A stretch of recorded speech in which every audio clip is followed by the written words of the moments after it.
Bonjour à toutes et à tous, bienvenue dans ce module, la nutrition et le bien-être de l'entrepreneur, l'alimentation et l'hydratation autour du sport.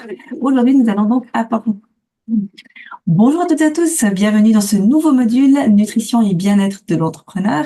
Nous allons aujourd'hui aborder un thème extrêmement important qui est l'alimentation et l'hydratation autour du sport. Alors pourquoi aborder ce sujet-là alors que vous êtes comme moi entrepreneur? Tout simplement parce que de nombreuses personnes parmi vous font une activité physique, font du sport, font l'effort de prendre soin de leur santé et l'alimentation et l'hydratation autour de l'effort physique est extrêmement important pour de meilleurs résultats, mais aussi pour se sentir mieux dans son corps et dans sa tête. Alors, pour les entrepreneurs, le sport est donc aussi crucial que l'effort mental. Au même titre qu'on va mettre dans une voiture du carburant pour avancer, eh bien, votre corps a besoin lui aussi d'une bonne source d'alimentation et d'une bonne hydratation pour pouvoir soutenir vos performances, l'activité physique, que ce soit sur le terrain, donc pendant la pratique sportive, mais aussi dans le monde des affaires. Nous allons voir aujourd'hui au programme l'importance donc de l'alimentation et de l'hydratation autour de l'effort.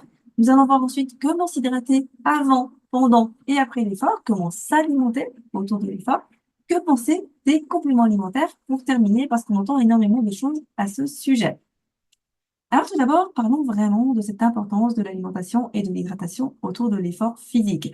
Il faut savoir qu'une bonne nutrition autour de l'effort va vous permettre d'atteindre vraiment les objectifs de perte de poids, bien entendu, de prise de masse musculaire, si c'est ce que vous souhaitez, et l'amélioration aussi de votre condition physique. On voit trop de personnes qui ont tendance à faire attention à leur alimentation de manière globale, mais vont faire un petit peu n'importe quoi, si je dois se dire, autour de l'effort et du coup, mais le résultat est forcément diminué.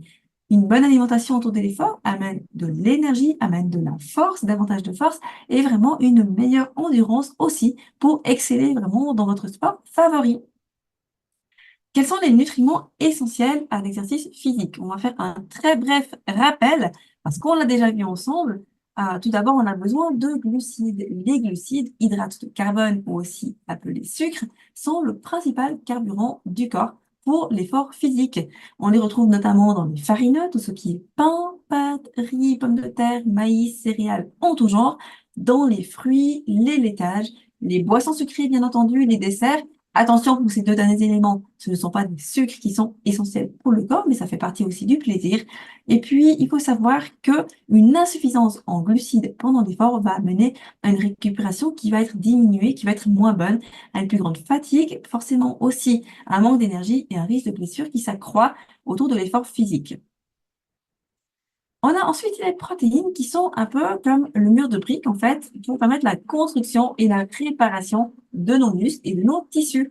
On les retrouve aussi bien dans des produits d'origine animale que végétale, comme par exemple dans la viande, le poisson, les œufs, les laitages, que ce soit le yogourt, fromage, etc., lait, dans le tofu, soja, cornes, légumineuses, qui sont aujourd'hui des sources végétales de protéines et une insuffisance en protéines va faire en sorte que vous n'allez pas suffisamment pouvoir construire votre muscle. Peut-être vous aurez de la perte au niveau de la masse musculaire si vous mettez vraiment à rude épreuve pardon, le muscle et que vous ne l'alimentez pas correctement. Difficulté aussi à avoir de la force dans votre activité physique et augmentation forcément aussi du risque de blessure.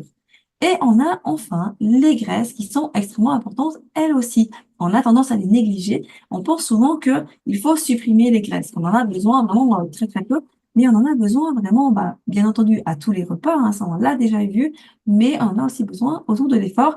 Attention par contre, des graisses de bonne qualité. Donc privilégiez toujours des bonnes graisses, comme par exemple l'huile d'olive, de caméline, de lin, de noix, de colza, par exemple sur les salades, ou pour faire griller avec l'huile d'olive, par exemple, cuire un petit peu ou colza pour certains aliments, les fruits oléagineux, dans tout ce qui est noix, noisettes, amandes, noix de cajou, noix de pécan, les graines de lin, de chia, de courge, de tournesol aussi, qui sont intéressantes pour la santé, les poissons gras comme le thon, le saumon, le hareng, le maquereau, qui devraient faire partie de notre alimentation aussi, au moins une à deux fois par semaine, les avocats qui comprennent des graisses très intéressantes également.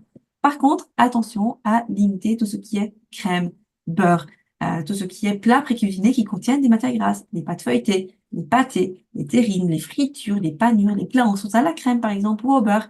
Tout ça, ce sont des graisses qui sont à limiter et autour de l'effort, bien entendu, également. L'hydratation, alors, vous me direz pourquoi commencer par l'hydratation plutôt que l'alimentation? Parce que, en mon sens, et c'est comme ça, l'hydratation est tout aussi importante, voire encore plus importante que l'alimentation autour de l'effort. On va le voir pourquoi.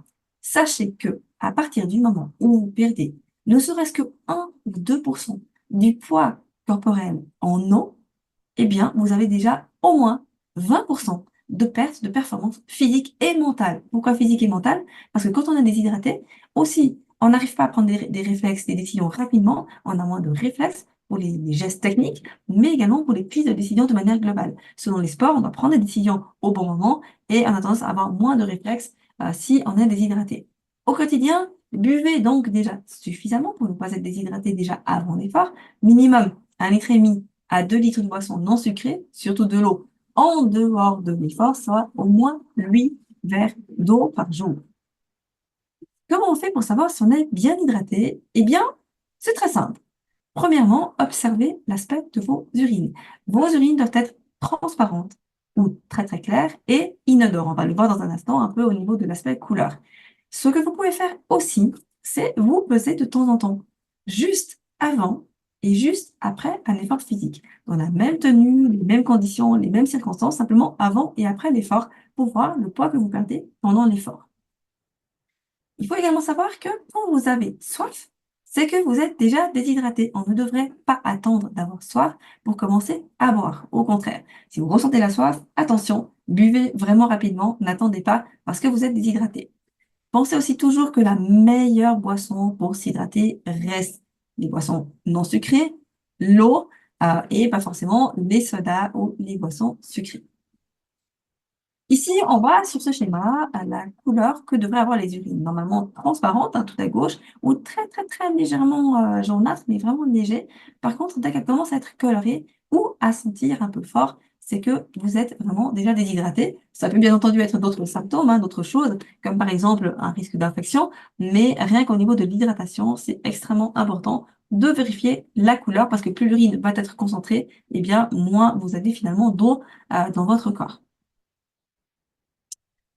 Qu'est-ce qu'on boit autour de l'effort? Avant, pendant et après l'effort, c'est ce qu'on va voir maintenant. Pour les efforts qui sont jusqu'à 1 heure, 1 h 15, de l'eau suffit. Vous n'avez pas besoin de prendre une boisson d'effort, une boisson isotonique ou hypotonique pour faire un effort qui dure jusqu'à 1 heure. Si vous alimentez correctement, si vous buvez correctement dans la journée et que vous apportez suffisamment d'eau, ça suffit parce que vous avez suffisamment de réserve de glycogène dans les muscles pour pouvoir assumer un effort qui dure jusqu'à 1 heure, 1 h 15. Par contre, pour un effort de plus d'1 heure, 1 h 15, à ce moment-là, une boisson d'effort est vraiment intéressante et importante. On prend une boisson soit isotonique, soit légèrement hypotonique. La boisson isotonique, c'est une boisson qu'on va privilégier plutôt l'hiver, les périodes plutôt fraîches, où la température extérieure fait 12, 15 degrés ou moins.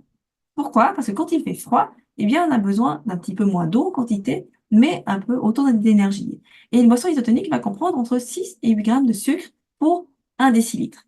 Tandis qu'une boisson légèrement hypotonique va être privilégiée pour les périodes plus chaudes, les périodes estivales par exemple, quand la température dépasse 12 à 15 degrés. Parce que là, à ce moment-là, on va transpirer davantage, on va perdre plus d'eau, mais on n'aura pas forcément besoin de plus d'énergie qu'en hiver. Donc, du coup, on va privilégier une boisson légèrement hypotonique qui comprend entre 4 et 5 grammes de sucre par décilitre. Sachez une autre chose, c'est que les boissons légèrement hypotoniques sont plus facilement tolérées aussi. Donc, si vous avez l'estomac un peu fragile, optez pour une boisson, même à un taux de saison, j'ai envie de vous dire, légèrement hypotonique, parce que même si elle vous amènera un tout petit peu moins de sucre, eh bien, elle sera mieux tolérée au niveau de l'estomac. Veillez à ce que dans votre boisson d'effort, il y ait au moins un petit peu de sodium, parce que durant la transpiration, vous perdez forcément de l'eau, des liquides, du sel. Il faut compenser un petit peu tout ça.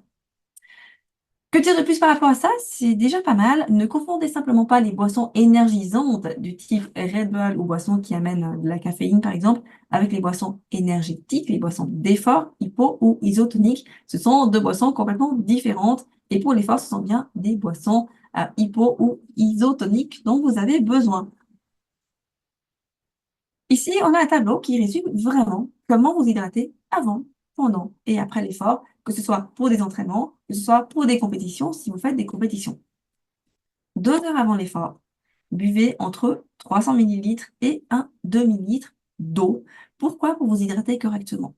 On l'a vu, si vous n'êtes pas suffisamment hydraté, votre performance mentale, mais aussi physique, est amoindrie, est diminuée. Le risque de blessure va automatiquement, lui aussi, être augmenté. Eh bien, le fait de boire 2 heures avant l'effort, ça vous permet d'être sûr de partir, de commencer à faire votre effort physique en n'étant pas déjà déshydraté. Mais ça vous permet aussi de pouvoir éventuellement éliminer le surplus d'eau que vous mettriez dans votre corps pour ne pas avoir besoin d'aller aux toilettes quand vous venez de commencer votre effort, d'où 2 heures avant l'effort. Ensuite, si vous démarrez un entraînement, eh bien, vous prenez également un petit verre d'eau, 1,5 décilitre, 2 décilitres, juste avant de commencer l'effort. Maintenant, si c'est une compétition, eh bien, optez plutôt pour un verre de boisson ISO ou légèrement hypotonique pour donner un petit peu d'énergie juste avant de commencer l'effort physique. Pendant un effort, on l'a vu, de l'eau pour les efforts inférieurs à 1 heure, une boisson iso ou hypotonique en fonction de la saison, quand on a des efforts qui durent plus qu'1 heure. Donc, dès 1 heure, une boisson iso ou hypotonique, chaque 10-15 minutes, buvez toujours des petites quantités à la fois. Évitez de boire des boissons qui contiennent des glaçons, ça peut vous rendre mal au niveau digestif. Vous pouvez vous retrouver à courir au bord de la route ou à devoir courir, trouver des toilettes très rapidement avec des glaçons. Donc, évitez les glaçons. Évitez les boissons gazeuses aussi pendant un effort, qui sont pas forcément très, très bien tolérées, et puis qui peuvent créer aussi une certaine acidité, des ballonnements, etc. Donc, des boissons iso hypotoniques, chaque 10 minutes, peut-être en été, voire 15 minutes, buvez quelques gorgées jusqu'à 1 décilitre, 1,5 décilitre, 2 décilitres, gros maximum, pas plus. Et en hiver, vous pouvez espacer un petit peu plus les boissons et boire environ chaque 20 minutes, environ 1 décilitre, voire un petit peu plus. En règle générale, on dit minimum 750 millilitres de boisson pendant un effort pour compenser les pertes en liquide. S'il fait chaud, bien entendu, parfois on prend un peu plus en quantité. Ça dépend vraiment de chacun, mais misez plus ou moins ces quantités-là, en moyenne. Si maintenant, vous faites un sport qui comprend des mi-temps, si vous faites partie d'une équipe, par exemple, je ne sais pas, de foot, peu importe, de hockey ou autre, eh bien, ce n'est pas toujours facile de boire régulièrement pendant un effort. Donc, à ce moment-là, faites vraiment attention de bien vous hydrater à la mi-temps, par exemple, ou pendant les pauses. Et là, à ce moment-là, prenez vraiment d'office, si c'est une compétition, une boisson iso ou légèrement hypotonique. Buvez quelques gorgées dès que possible, mais surtout à la mi-temps. Et après l'effort, eh bien, si c'est après un entraînement, par exemple, buvez aussi, bien entendu, tout de suite après l'effort, rapidement, au moins 1 à 2 décilitres, par exemple, de l'eau, ça va très très bien, parce qu'après, vous allez pouvoir vous réalimenter. Ou en cas de compétition, rebuvez un verre de boisson iso ou légèrement hypotonique, puis ensuite de l'eau régulièrement. Nous allons voir maintenant les avantages d'une bonne alimentation autour de l'effort physique. Tout d'abord, l'effort va vous amener de l'énergie rapidement pour pouvoir pratiquer du sport avec impulsion, mais également vous amener de l'énergie sur la durée pour pouvoir tenir longtemps l'endurance, par exemple, physique. L'alimentation va vous permettre aussi de limiter les risques de blessures, les risques de grosse fatigue d'un coup, les fatigues musculaires, les fractures aussi, parfois de fatigue, et vous permettre d'optimiser vraiment vos fonctions cognitives, les prises de décision, la coordination des mouvements aussi, l'adresse, les réflexes, pour vraiment améliorer la performance de votre activité physique. Quelques règles de base autour de l'alimentation du sport. Première chose qui est extrêmement importante, ne prenez pas de repas complet moins de 3 heures avant l'effort. Il faut du temps à votre corps pour digérer. Et c'est le temps plus ou moins que va mettre votre estomac à se vider complètement et à ce que la digestion, la première partie de la digestion soit faite. Si vous mangez un repas complet peu de temps avant l'effort, vous risquez de ne pas être bien pendant l'effort ou alors vous risquez d'avoir tout à coup les jambes coupées. Pourquoi? Parce que le sang va affluer au niveau du système digestif. Sachez que votre corps va mettre la priorité sur la digestion parce que pour lui, c'est quelque chose de vital et pas sur l'effort physique que vous allez faire. Du coup, eh bien, vous aurez plus de sang qui va affluer au niveau du système digestif pour aider à la digestion et moins dans vos muscles pour les oxygéner correctement durant un effort physique. C'est pour ça. Vous pouvez aussi tout à coup vous sentir mal, hein, si vous mangez peu avant un effort, vous risquez aussi d'avoir mal au ventre, de ne pas être très bien. En ce qui concerne les collations avant un effort, eh bien, une collation solide, vous pouvez la prendre jusqu'à 1 heure et demie, 2 heures avant l'effort. Mais si vous avez moins qu'1 heure et demie, 2 heures, prenez uniquement quelque chose de liquide, comme par exemple un shaker qui comprend un peu de protéines, un peu de glucides pour amener de l'énergie, mais ne mettez rien de solide dans l'estomac moins d'1 heure et demie, 2 heures avant l'effort, ça c'est important. Après l'effort, c'est aussi important de veiller à certains aspects, on le verra tout à l'heure, mais de manger le plus rapidement possible après un effort, si vous avez un objectif de performance et de récupération. Parce que c'est cette fenêtre métabolique qui va faire que vous pouvez être le plus à même de refabriquer la synthèse de glycogène pour vos muscles, pour le cerveau, etc. D'accord? Donc vraiment, vraiment, le plus rapidement possible après un effort pour récupérer et optimiser votre performance. Maintenant, en revanche, si votre objectif n'est pas la performance physique, mais c'est la perte de poids, là, c'est l'inverse. Vous allez tout simplement éviter de manger 2 heures après l'effort et vous mangerez après pour laisser passer cette fenêtre métabolique et laisser à votre corps aller puiser un peu plus dans les réserves. Évitez également de boire de l'alcool juste après l'effort. On comprend les personnes qui font une compétition, par exemple, en équipe ou autre, hein, qui ont tendance à aimer prendre une bonne bière après l'effort. Ne le faites jamais avant d'avoir commencé la récupération. Soit en vous étant hydraté correctement avec une boisson d'effort, soit en ayant pris une collation au moins après l'effort, parce que la bière va vous déshydrater encore plus. Donc, d'abord, on récupère, on prend une collation ou on prend une boisson de récupération pour commencer le processus de récupération. Et ensuite, OK, vous pouvez prendre votre bière, par exemple, ou l'alcool. Alors, la veille, au soir d'un effort, ça dépend. Si c'est un entraînement basique, pas forcément besoin de faire extrêmement attention. Si c'est avant une compétition ou un effort qui va être très conséquent, là, ça vaut la peine de mettre en place aussi ces conseils-là. Le dernier repas avant l'effort, eh bien, évitez les aliments qui sont dits difficiles à digérer. Évitez, par exemple, tout ce qui est légumineuses, lentilles, pois chiches, haricots secs, les poivrons, les oignons, tout ce qui est famille des choux, les oignons, voilà, qui soient grillés ou dans les aliments ou autres. Évitez vraiment les aliments difficiles à digérer. Les aliments complets aussi, si on les conseille en temps normal, juste avant un effort, ils ne sont pas adaptés parce qu'ils sont plus difficiles à digérer. Ils mettent plus de temps à quitter l'estomac aussi et plus ballonnants. Donc tout ce qui est pain complet, riz complet, pâtes complètes, ne les prenez pas juste avant un effort, la veille au soir ou juste avant un effort, le dernier repas avant l'effort. Pareil, les crudités. Attention, le tout dernier repas avant un effort, évitez les légumes crus, les salades, les fruits crus, sauf la banane, parce que c'est plus difficile à digérer, plus vite ballonnant aussi, moins bien toléré. Évitez les œufs, le fromage, les plats gras, les plats en friture, en panure, en sauce à la crème, etc., ainsi que la monotonie. Évitez, ne pensez plus dès maintenant, s'il vous plaît, ne pensez plus que vous devez absolument manger un plat de pâtes avant l'effort ou de manger du poulet avec des pâtes à la tomate. Non, vous pouvez varier les aliments que vous mangez autour de l'effort. On va le voir ensemble. Pardon, je suis allée un petit peu trop vite. Hop, voilà. Alors, voilà. Ici, vous avez une assiette pour le sportif avant et après un effort de type endurance. Vous allez consommer plus ou moins le quart de votre assiette de protéines. Donc, on l'a vu, tout ce qui est viande, poisson, tofu, laitage, etc. Par contre, rappelez-vous une chose. Le tout dernier repas avant un effort, la veille, ça peut encore aller, mais le tout dernier repas avant un effort. Évitez les aliments difficiles à digérer. Après l'effort, vous pouvez remanger, si vous voulez, des protéines végétales, même des lentilles ou autres, mais pas avant l'effort, s'il vous plaît. Vous risquez de ne pas être bien, d'être ballonné, ou de courir aux toilettes, ou d'avoir mal au ventre, des crampes, etc. Vous mettez aussi dans votre assiette le quart de légumes ou de salade. Légumes cuits avant l'effort. Après l'effort, vous pouvez vous manger des salades si vous voulez. Et la moitié de l'assiette, ça va être des farineux. Pain, pâtes, riz, pommes de terre, maïs, etc. Là, attention aussi, on évite tout ce qui est friture, hein, éviter les frites, les gratins et tout, surtout avant un effort, même si après, c'est pas forcément conseillé tout de suite après l'effort parce que c'est quand même difficile à digérer, mais évitez vraiment ça et évitez les aliments complets avant l'effort, je vous le rappelle vraiment. Donc, une assiette simple pour un effort d'endurance. Ensuite, on a ici une assiette pour un effort musculaire ou effort dit intermittent, ça va être avant et après l'effort. La composition est légèrement différente parce que vous aurez besoin d'un peu moins de glucides, mais un peu plus de protéines dans votre effort.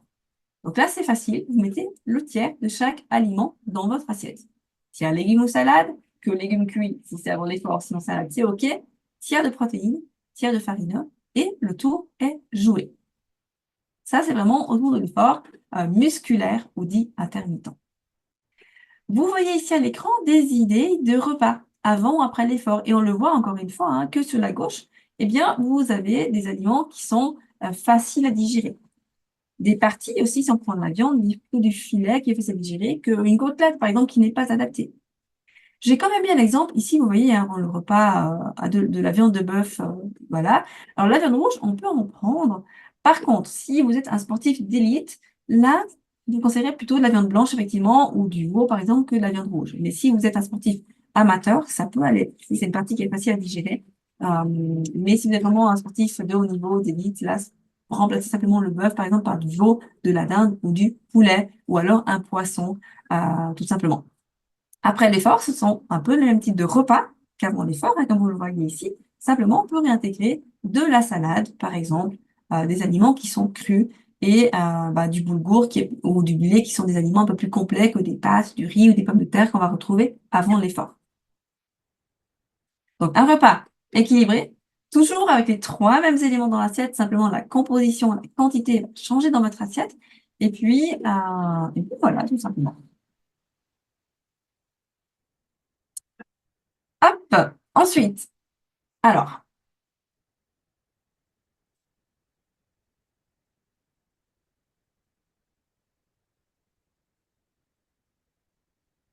ensuite, admettons que vous ne puissiez pas forcément manger juste avant ou juste après un effort, un repas complet parce que c'est pas l'heure, c'est pas le moment, etc. À ce moment-là, pas de problème, ne vous inquiétez surtout pas. Vous allez tout simplement prendre une collation si vous avez 1 heure et demie ou 2 heures avant l'effort ou juste après l'effort. Vous allez prendre toujours une collation qui comprend un peu de glucides et un peu de protéines. Par exemple, vous allez prendre une banane avec un céleri, un skyr, un blanc battu, éventuellement aussi des oléagineux, par exemple une cuillère à soupe d'amandes. Ou un peu de pain blanc, attention, un pain complet, avec du miel, un peu de viande séchée, des jambons de dinde, des noix, ou une barre énergétique, une barre pour sportif, ou un shaker qui va comprendre soit moitié protéines, moitié glucides, soit un tiers de glucides et 2 tiers de protéines. Donc vous avez différents exemples ici à l'écran. Enfin, j'ai envie avec vous d'aborder aujourd'hui le thème des suppléments nutritionnels. Parce qu'on voit énormément de personnes prendre de nombreux compléments nutritionnels et faites attention. Première chose, ne prenez pas des compléments sans demander conseil à un spécialiste de la nutrition parce qu'on entend vraiment de tout et il y a de tout aussi dans la qualité de ces compléments nutritionnels.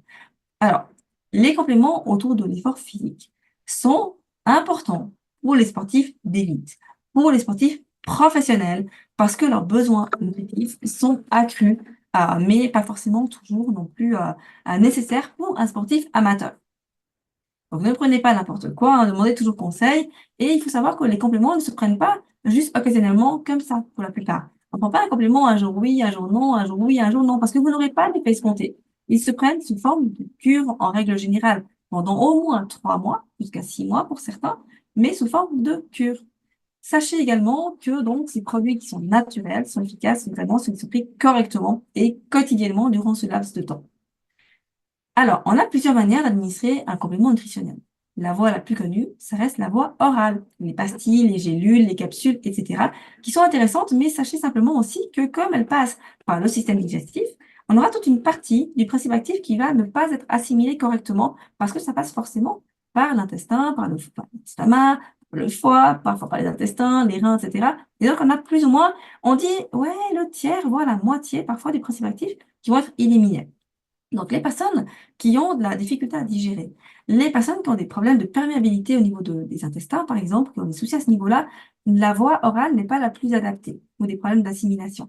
À ce moment-là, on a aussi la voie qui est dite transdermique, qui va être sous forme de patch, par exemple, qu'on va coller sur la peau à différents endroits et où le principe actif va être assimilé directement par le sang pour être mieux absorbés, où on a environ 90% pour les Suisses et les Belges, 90% pour les autres de principes actifs qui va être assimilé correctement et qui est extrêmement intéressant aussi parce que pas besoin de transporter des flacons, des plaquettes, etc. C'est souvent quelque chose de très fin et puis de facilement transportable pour les voyages.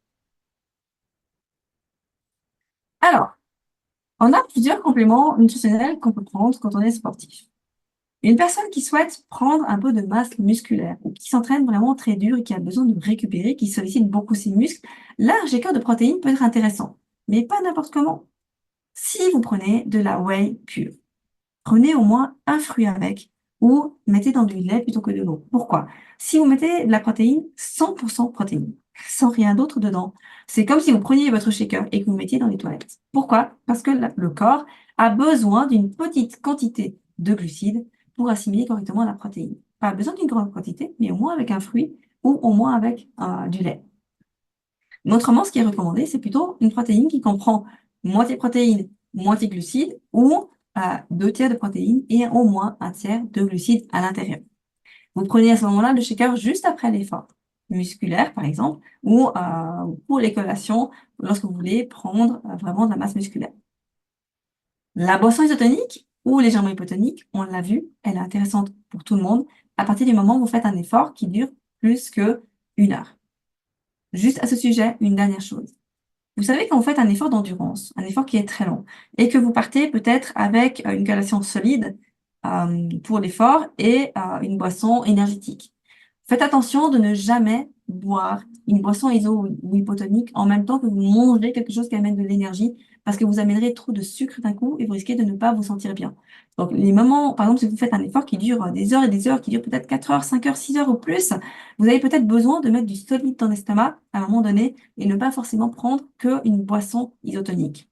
À ce moment-là, vous pouvez prendre, oui, une demi-barre énergétique, vous pouvez prendre un peu une petite banane, un petit peu de pain blanc avec du miel que vous aurez préparé avant, avec un peu de viande séchée dessus. Vous pouvez prendre plein d'éléments, il n'y a pas de problème, un peu de pâte de fruits, mais simplement au moment où vous mangez du solide, prenez de l'eau avec. Donc partez à ce moment-là toujours avec de l'eau et une boisson d'effort avec votre complément aussi dans votre collation, par exemple. Et essayez pour les collations d'avoir, je m'excuse, hein, là je passe un petit peu sur un autre thème, mais parce que c'est quelque chose d'important dans mon sens aussi. À ce moment-là, essayez aussi d'alterner les collations salées au sucré pour ne pas vous dégoûter du goût sucré, parce que souvent les boissons d'effort ont un goût sucré. Donc pensez à prendre peut-être un petit peu de pain avec même une tranche de viande séchée pour ce goût salé, pour vous permettre de varier un peu et de ne pas dégoûter du goût salé. Mais c'est vrai que pour un long effort, c'est possible qu'après peut-être 2, 3 heures d'effort, vous ayez besoin de mettre du solide dans l'estomac pour éviter d'être dégoûté, d'avoir envie de vomir aussi et de ne pas aller bien. Donc ça, c'est OK, mais juste petite parenthèse quand même importante par rapport à ça. Donc la boisson d'effort, on a vu comment la prendre tout à l'heure dans la partie hydratation. On a ensuite un autre complément qui peut être utile, c'est la vitamine B12. On en parle souvent chez les entrepreneurs parce qu'elle est très importante pour le système nerveux, pour le cerveau, etc. Elle se prend sous forme de cure de 3 mois. Elle améliore la concentration, le focus, donc les prises de décision, un meilleur réflexe aussi. Elle soutient le système nerveux. Elle favorise aussi une meilleure récupération après l'effort. Et donc ça, c'est quelque chose de vraiment intéressant. C'est cette vitamine B12 à prendre sur 3 mois. Sous forme de voie orale ou transdermique, bien entendu. Les oméga 3, on en parle souvent aussi, très, très, très important dans l'alimentation, à essayer d'avoir tous les jours des sources d'oméga 3, que ce soit des poissons gras, des oléagineux, des huiles de caméline, noix, lin, etc. Mais les périodes où vous êtes blessé, les périodes où vous avez des inflammations, les périodes où vous avez des entraînements très, très forts, par exemple, les oméga 3 sont intéressants. Ils préviennent ces inflammations, ils réduisent les douleurs et aident vraiment aussi au bon fonctionnement du cerveau. Donc là, à ce moment-là, vous pouvez les prendre 1 à 2 fois par jour, si c'est le par oral, ou vous collez simplement un patch que vous changez chaque 24-48 heures selon ce que vous prenez. Et puis, très intéressant aussi pour récupérer après une opération chirurgicale. Les oméga, aussi au moins sur 3 mois, et ou toutes les périodes compliquées, difficiles, intenses. Les BCAA, vous entendez souvent parler, probablement, sont intéressants aussi. Ils comprennent donc l'isoleucine, la leucine, la valine. Ce sont des acides aminés ramifiés. Ils se prennent 30 minutes avant ou juste après l'effort. Ils vont aider à la récupération musculaire. Vous mettez simplement dans le bourre par exemple.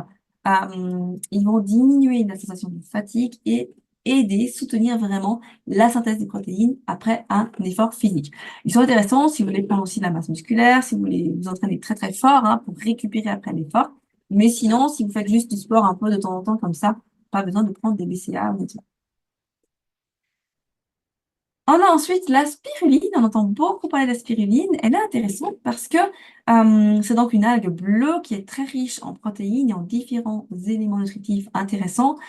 Et ça va être un fortifiant utile. Ça permet d'être moins fatigué. Ça soutient vraiment la vitalité, le tonus. C'est également un antioxydant très intéressant pour lutter justement contre le stress oxydatif, le vieillissement cellulaire, etc., qui est amplifié, bien entendu, par l'effort physique.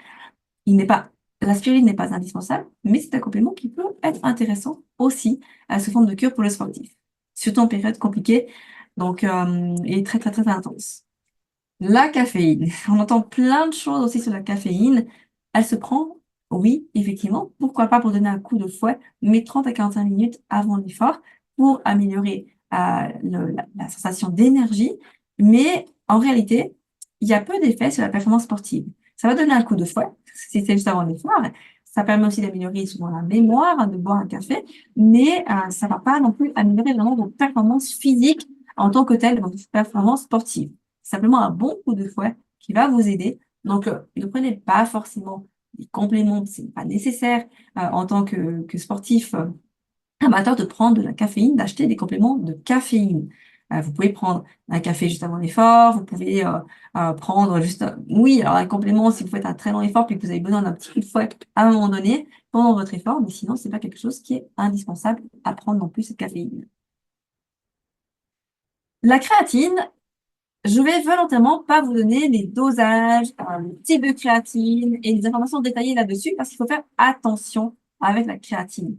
Oui, elle peut être intéressante pour les personnes qui veulent vraiment prendre de la masse musculaire, qui veulent augmenter leur volume musculaire. Mais demandez vraiment, et ça j'insiste fortement, conseil à un spécialiste de la nutrition qui prend de la créatine parce qu'elle ne se prend pas n'importe comment, pas dans n'importe quelle situation. Faites vraiment attention parce que ça peut vraiment créer des gros dégâts. Quand on prend trop de créatine, quand on prend trop de protéines, ça peut faire de sales dégâts au niveau de vos reins notamment. Donc attention, demandez conseil avant de prendre de la créatine parce qu'il y a certaines créatines qu'on prend plus que d'autres et il y a un certain dosage à respecter par rapport à votre poids, par rapport à l'objectif, par rapport à beaucoup de choses et une durée aussi limitée à la prendre. Donc par rapport à ça, je ne vais pas rentrer dans les détails. Oui, elle peut être intéressante pour la prise de volume musculaire, mais pas dans n'importe quelle condition. Voilà, c'en est tout par rapport à l'alimentation du sportif. Retenez quelques éléments. C'est que, premièrement, pensez à vous hydrater au quotidien suffisamment. À avoir une boisson, de l'eau. Pour les efforts jusqu'à 1 heure, une boisson iso ou hypotonique selon la saison, selon votre système digestif. Pour les efforts qui durent plus d'1 heure, buvez régulièrement des petites gorgées, sans glaçons, sans boisson gazeuse non plus. OK? Et autour de l'alimentation, rappelez-vous, un repas 3 heures avant l'effort, une collation 1 heure et demie, 2 heures avant. Rien de solide, moins d'1 heure et demie avant l'effort. Et vraiment, vous n'avez pas besoin de manger quelque chose de solide pour les efforts qui durent peut-être 2 heures. Si ça dure 3, 4, 5, 6 heures, oui, prenez une collation solide avec vous régulièrement. Prenez toujours de l'eau et une boisson isotonique en alternance pour ne pas amener trop de sucre non plus d'un coup à votre corps. Et puis, prenez des repas qui sont adaptés à l'effort, avant, après l'effort. Si vous faites un effort endurance, moitié farineux, quart protéines, quart légumes, pas d'aliments crus avant l'effort, pas non plus d'aliments difficiles à digérer avant l'effort. Et le repas après l'effort, eh bien, le même repas qu'avant l'effort, mais simplement, vous pouvez réintégrer des aliments complets ou des aliments crus, par exemple. Et pour l'effort intermittent ou musculaire, eh bien, le tiers de chaque aliment dans votre assiette. Voilà, c'était les bases de la nutrition et de l'hydratation autour du sport. Bien entendu, on peut aller en coaching privé bien plus loin à ce sujet. Donc, n'hésitez pas si vous avez des questions à me contacter, à demander un suivi pour répondre vraiment de manière précise à vos besoins. Sur ce, je vous souhaite une belle fin de journée et je vous dis à très vite.